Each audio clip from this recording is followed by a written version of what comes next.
What if you could have a career where the opportunities are as vast as our nation, where it's not about mission statements, but a shared mission? At U.S. Customs and Border Protection, we go beyond to protect more than borders. From ship to shore, air to ground, cities to local communities, CBP agents and officers are keeping people safe. Join U.S. Customs and Border Protection and go beyond for something far greater than yourself. Learn more at cbp.gov/careers. Have you ever gazed in wonder at the Great Pyramid? Have you marvelled at the golden face of Tutankhamun, or admired the delicate features of Queen Nefertiti? If you have, you'll probably like the History of Egypt podcast. Every week, we explore tales of this ancient culture. The History of Egypt is available wherever you get your podcasting fix. Come, let me introduce you to the world of ancient Egypt.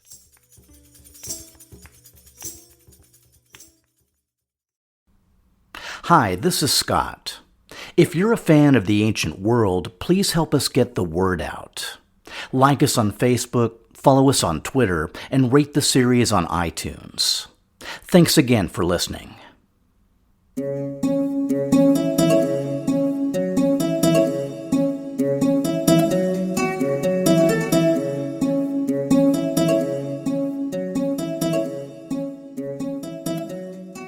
In 86 BC, King Tigranes II of Armenia was 54. As mentioned last episode, he'd spent 24 years as a Parthian captive before being installed as a vassal king in 95 BC. But that was never how Tigranes saw himself. He was the great-grandson of Artaxerxes I, the satrap of Antiochus the Great, who'd founded an Armenian dynasty. And Artaxerxes' line went back even further, to the Orontid kings who'd ruled the region in the time of Cyrus the Great. Back in 94 BC, the year after he'd been installed, Tigranes II had allied himself with Mithridates VI of Pontus by marrying his daughter, Cleopatra. Then he'd begun to expand. Strabo records that Artanes, the king of neighboring Sophene, was overcome by Tigranes, who established himself as lord of all. Sophene was an opportune choice. North and west would have brought conflict with Rome, and the same with Parthia to the east and south. But now, with Rome expelled from Anatolia and Mithridates of Parthia dead, the path was clear to make much bolder moves. According to Strabo, after taking back the 70 valleys previously claimed by the Parthians, Tigranes devastated the Parthians' country, both that around Nineveh and that around Arbela, and he subjugated to himself the rulers of Atropatene and Gordiane, and along with these, the rest of Mesopotamia. Atropatene and Gordiane were Parthian kingdoms on Armenia's southern border. At some point, the Atropatene king, another Mithridates, married Tigranes II's daughter, so that was likely more negotiation than conquest. Gordiane, on the other hand, had a reputation for fierce independence. Even after his military defeat, its king, Zarbianus, remained a reluctant vassal. Next up was neighboring Osrhoene, which likely submitted without a fight, taking Tigranes in a very short time right up to the borders of Syria. In nearby Antioch, King Philip I was apparently unconcerned, because in the midst of Tigranes' menacing moves, Philip decided to leave the capital and head on down to Damascus. I mean, it wasn't a spa day. His brother, King Antiochus XII, did need some help. But ignoring Tigranes in the rearview mirror takes some pretty serious cojones. The situation was this. The last remaining sons of Gripus, Philip I and Antiochus XII, were ruling the north and south, respectively. Once he'd been installed in Damascus, Antiochus had continued the policy of his father and brother by minting coins showing Syrian gods, in his case the storm god Hadad. In an apparent bow to local conservatism, he'd even expelled a few Greek philosophers, supposedly for the age-old crime of corrupting the youth. More practically, Antiochus had dug a trench in a local valley, which Josephus calls the Trench of Antiochus, as a defensive measure against Nabatean expansion. With their recent defeat of King Jannaeus in the ensuing Judean civil war, the Nabateans had become the major power in the south. And in pretty short order, Antiochus XII had decided to campaign against them. Historian John D. Granger notes that while he was away, it was clearly necessary for someone to defend Damascus against a possible Etrurian attack, which explains Philip's journey down south. But the Nabatean king Obodas I easily drove Antiochus off, after which he returned to Damascus and Philip went back to Antioch. Philip's gamble had apparently paid off, since Tigranes hadn't crossed the Euphrates, though it was pretty ominous that he'd taken the title of King of Kings, the first ruler to do so since Mithridates II of Parthia. Tigranes even took things up a notch by never again appearing in public without 4 vassal kings attending him.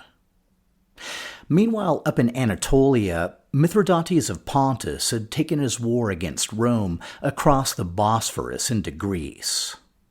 But a series of victories by Roman generals finally forced his surrender. The senior commander, Sulla, was eager to get back to Rome and gave Mithridates easy terms.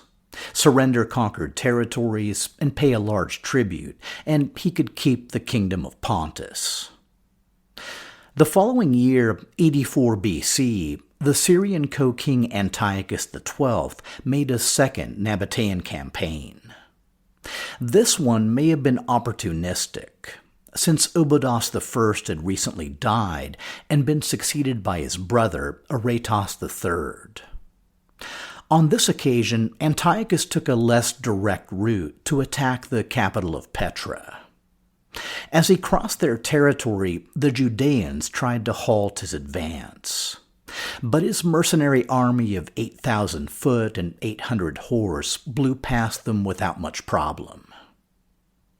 According to Josephus, the Nabatean king Aretas III at first retreated, but afterward appeared with 10,000 horsemen.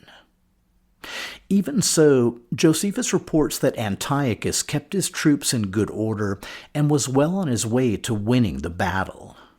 But when he had gotten the victory and was bringing some auxiliaries to that part of his army that was in distress, he was slain. On the death of King Antiochus XII, his army fled to a nearby village, where they were trapped and perished by famine. The Damascenes quickly did the math and invited Aretas to rule them, which is how the Nabateans gained control of Damascus. According to Josephus, this had mainly been done to forestall an invasion by the Etrurian king Ptolemais, whom the Damascenes hated and feared. Either way, it was a serious loss for King Philip I, who had little to show but 4 dead brothers and an ever-diminishing kingdom. If the gods had even a thimble of mercy, you know what he could have done without? Another Syrian rival. The instigator was Queen Cleopatra Selene, secure in Ptolemais-Akko.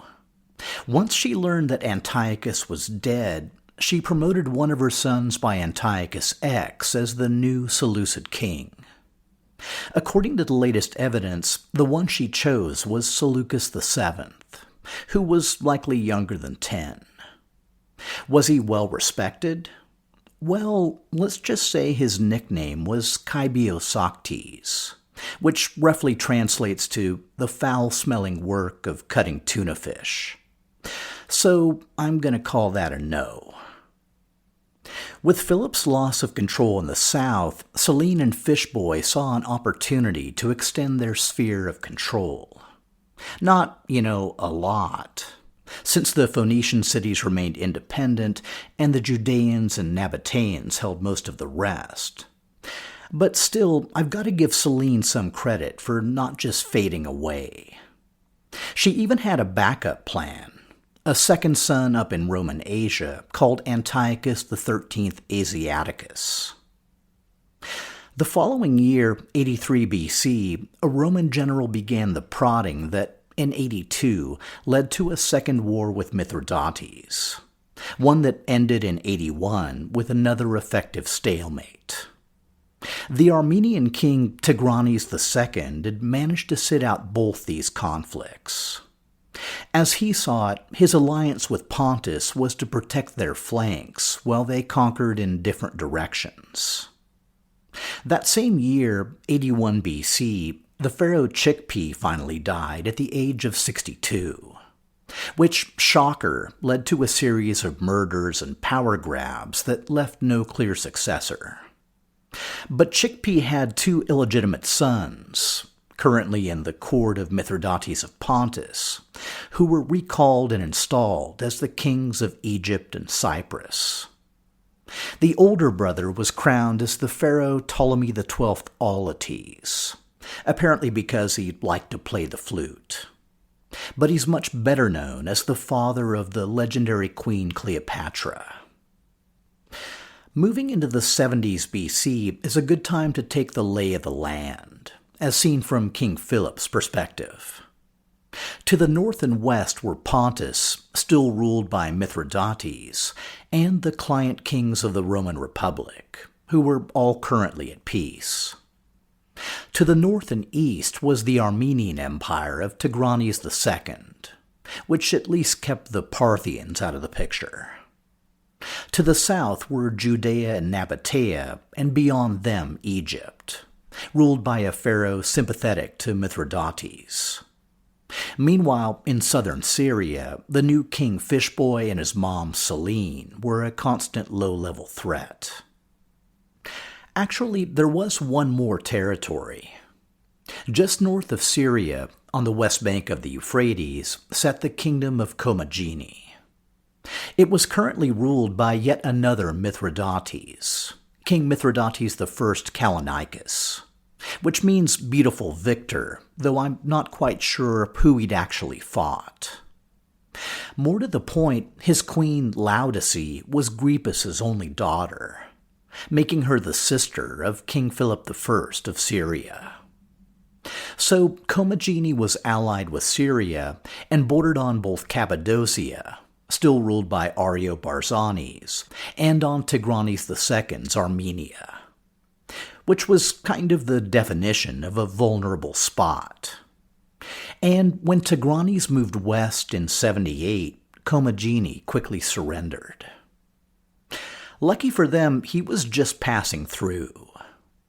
Tigranes' real targets were Cappadocia and Cilicia, which he proceeded to brutally conquer. While Ariobarzanes fled to Rome, Tigranes carried off 300,000 people to populate his newly built capital of Tigranocerta. Now, the whole idea of seizing this territory was the brainchild of Mithridates of Pontus, who now had a fully committed ally in his ongoing conflict with Rome. The capture of Cilicia cost the Seleucids a sizable chunk of their remaining territory, and left northern Syria completely surrounded by the greater Armenian Empire. To the south, Judea had gone on the offensive and captured some cities across the Jordan, though notably none held by the Nabateans. According to Josephus, the Judean king and high priest Alexander Jannaeus fell into distemper by hard drinking, even while still going out on campaign. Finally, in 76 BC, he was quite spent with the labors he had undergone and died beyond the Jordan. Janaeus was succeeded by his wife, Queen Salome Alexandra, who installed their son as the high priest Hyrcanus II. Josephus records that Salome took care of the affairs of the kingdom and got together a great body of mercenary soldiers, and increased her own army to such a degree that she became terrible to the neighboring tyrants. Salome was the first queen to rule Judea in well over 700 years, and is widely praised in the ancient sources.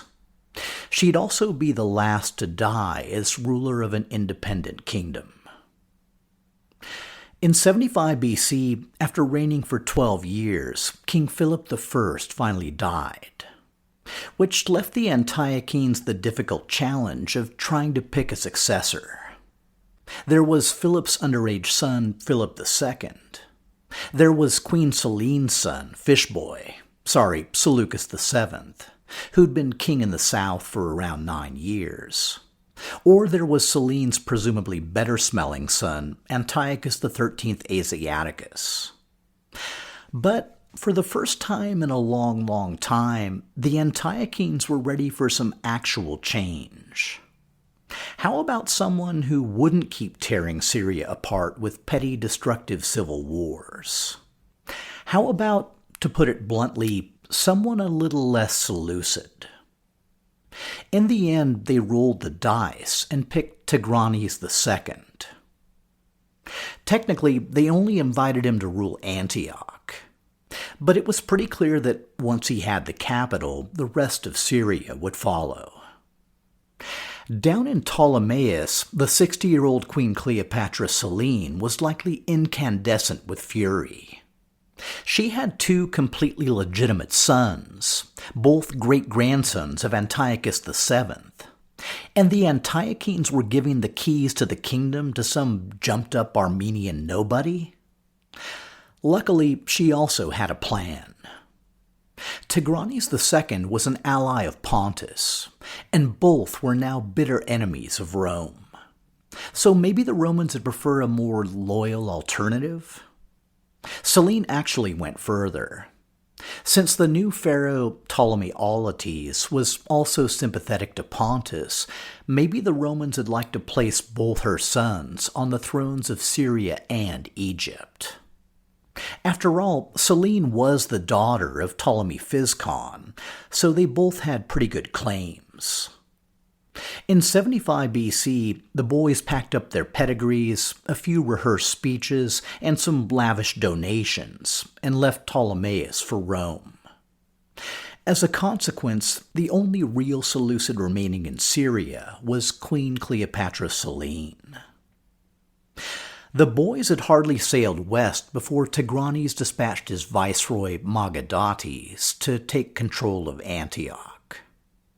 As Granger describes Tigranes' M.O., he was less a governing and ruling king than a collector of other kingdoms, who typically left local kings in power and governments undisturbed.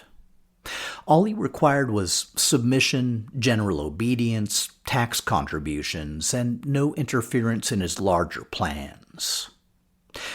Over the next 2 years, Mithridates used persuasion, backed by military force, to capture northern Syria.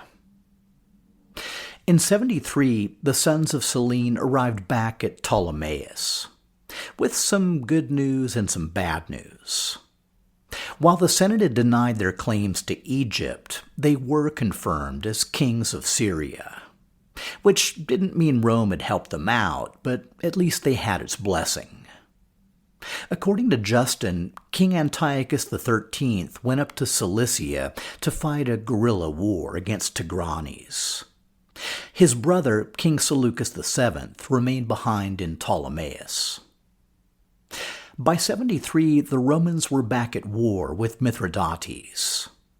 This time, the spark was the death, in 74, of King Nicomedes IV of Bithynia, who'd followed the growing popular trend of willing his kingdom to Rome.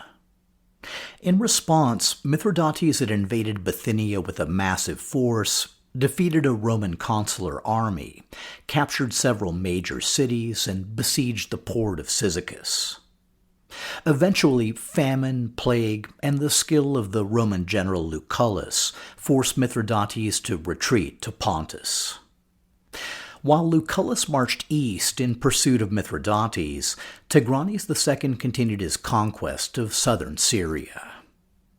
By 72, the Nabateans had withdrawn from Damascus, and after a brief period of conflict with the Judeans, the Etrurians, under Ptolemais had finally captured the city, just in time for Tigranes to arrive on his doorstep. Once he showed up, Ptolemy immediately surrendered Damascus and adopted the role of client king.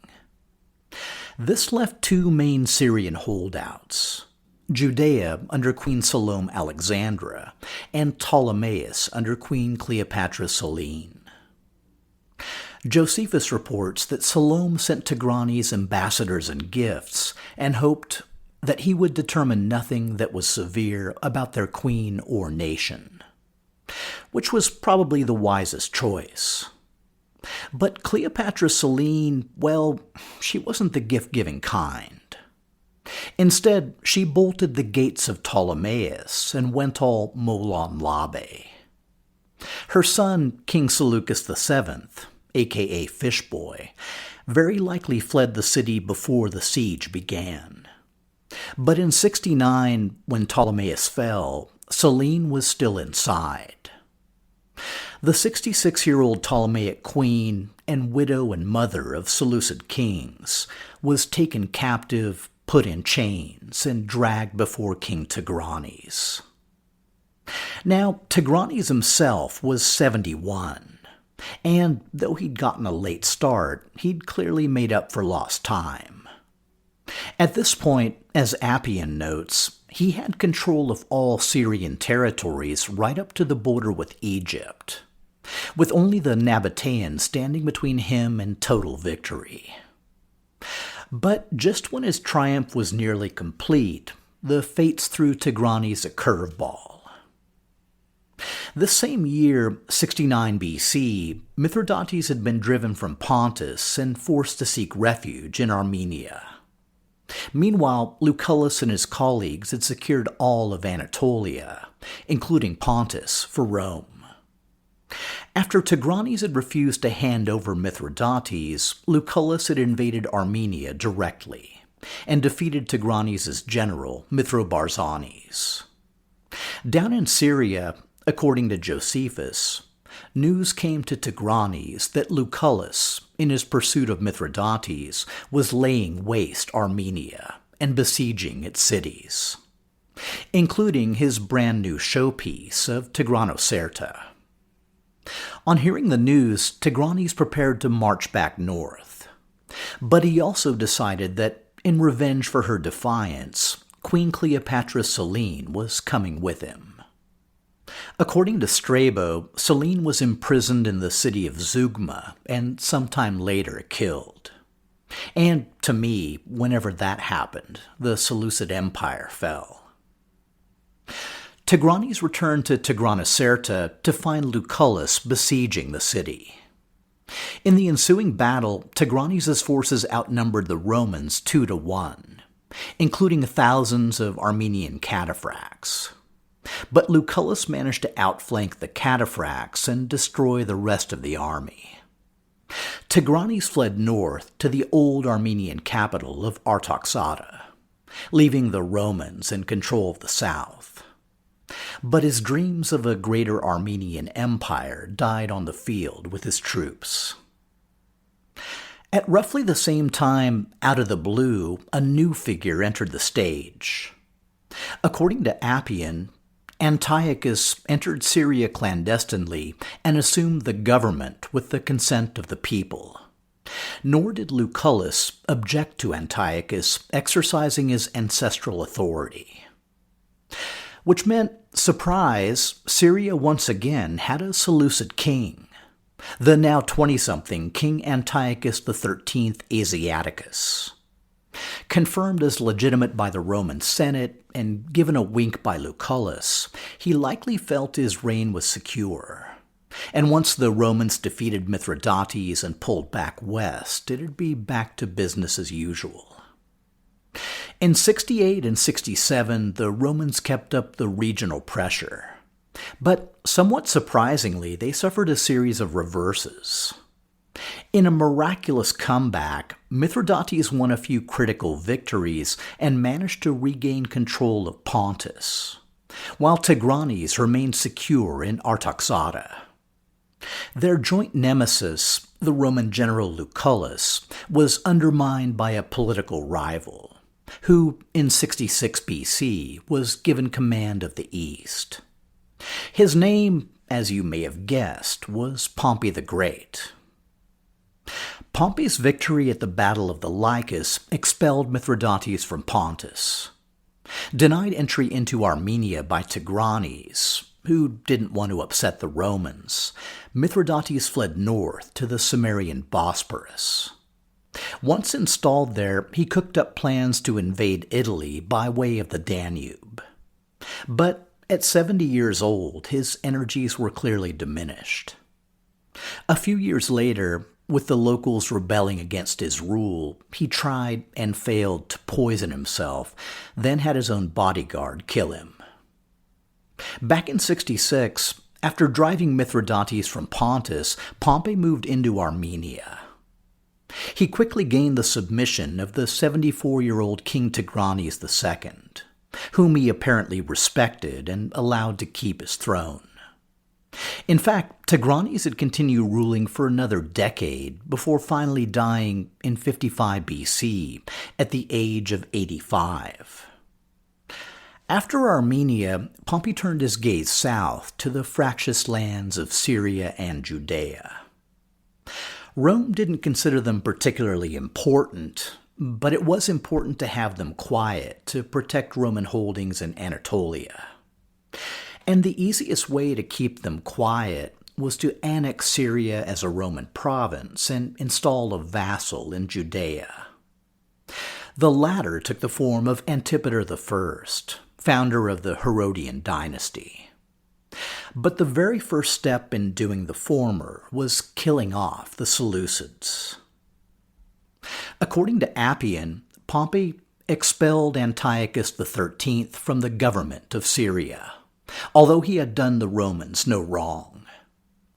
Pompey's rationale was that it was unseemly for the Seleucidae, whom Tigranes had dethroned, to govern Syria, rather than the Romans, who had conquered Tigranes.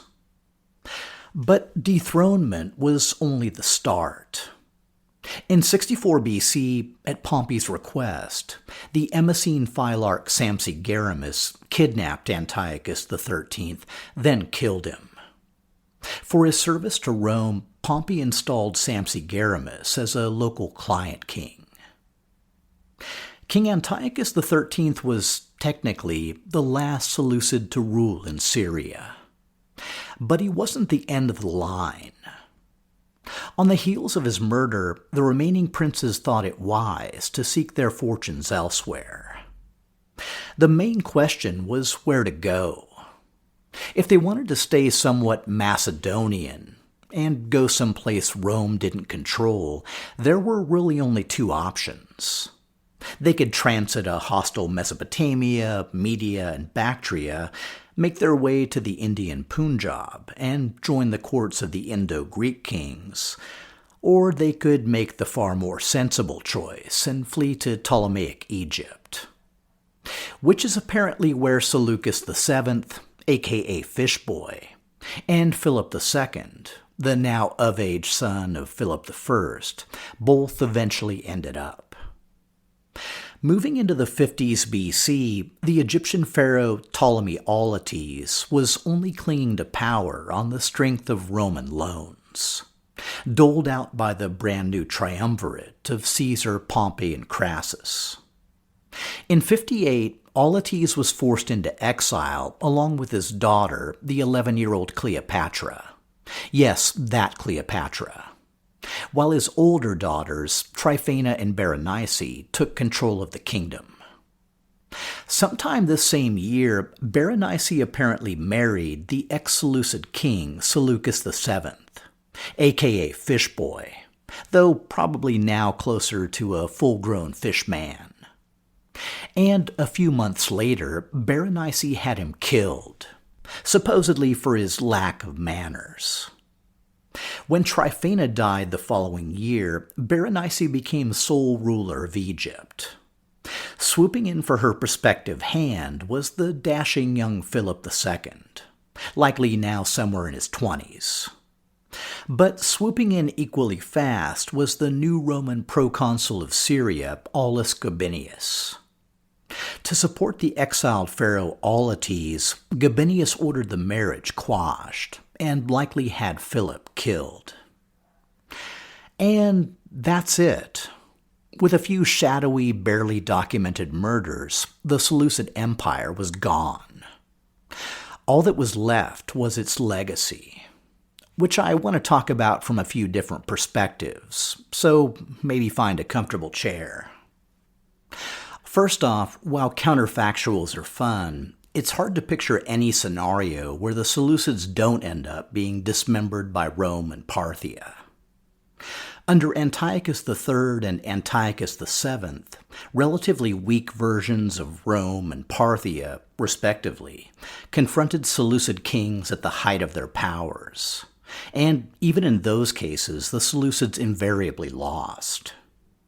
That said, the usurpation of Antiochus IV and ensuing century of civil wars certainly didn't help. But even if their end was preordained, it doesn't diminish their impact. Over the 2.5 centuries they ruled, the Seleucids obviously promoted Hellenic culture through forms of government, coinage, philosophy, gods, architecture, and in countless other ways, from the Bosporus to India to the Persian Gulf. Aspects of the culture be adopted and spread by their direct successors, including the Kushan Empire, the Parthian Empire, and Rome. But the transfer was hardly one way. One example was the Eastern concept of Great King, or King of Kings. The title harkened all the way back to Sargon of Akkad in the 24th century BC. And passed down through various Near Eastern rulers right down to the Achaemenid Persians. The title denoted a universal kingship that acknowledged no living equals. In a practical sense, it also described both the ruler of a multi-ethnic empire and a king ruling over vassal kings. And it's no coincidence that the first Seleucid ruler to call himself the Great was King Antiochus III. Antiochus began a Seleucid policy of permitting rule by vassal kings in places like Armenia, Parthia, and Bactria, as long as they submitted to Seleucid authority. Half a century later, Antiochus Sidetes continued the policy, calling himself the Great once he'd driven the Parthians from Babylonia and received the submission of local kings.